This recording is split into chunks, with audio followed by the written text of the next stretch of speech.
شروع اللہ کے نام سے جو بڑا مہربان نہایت رحم والا ہے۔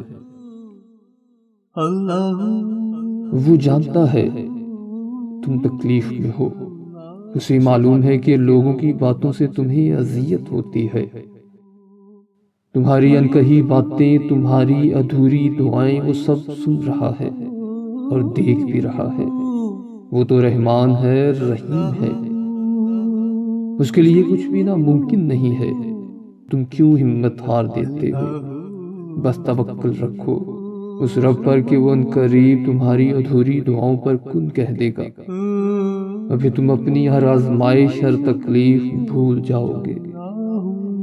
اب ممکن ہے کہ تمہاری آزمائش کا وقت اپنے اختتام کو پہنچ گیا ہو، بس کامل یقین رکھو۔ ایسا کیوں سوچتے ہو کہ جو چیز کھو گئی ہے وہ اب دوبارہ کبھی نہیں مل سکتی؟ وہ جو رحمان ہے جس کی دسترس میں دو جہان ہیں، وہ جب کسی چیز کے ہونے کا حکم دیتا ہے تو کائنات میں ان چیزوں کے درمیان چاہے کتنا ہی فاصلہ کیوں نہ ہو، راستے خود بخود مل جایا کرتے ہیں۔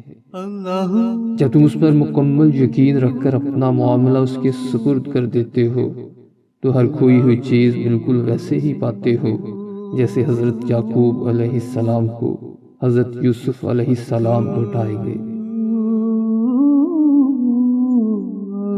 اگر تم چاہتے ہو کہ تمہاری سب دعائیں قبول ہوں تو تہجد پڑھا کرو اور اس وقت اللہ پاک سے اپنے دل کی سب باتیں کیا کرو، کیونکہ اس وقت اللہ تعالیٰ اپنے بندے کے سب سے زیادہ قریب ہوتا ہے۔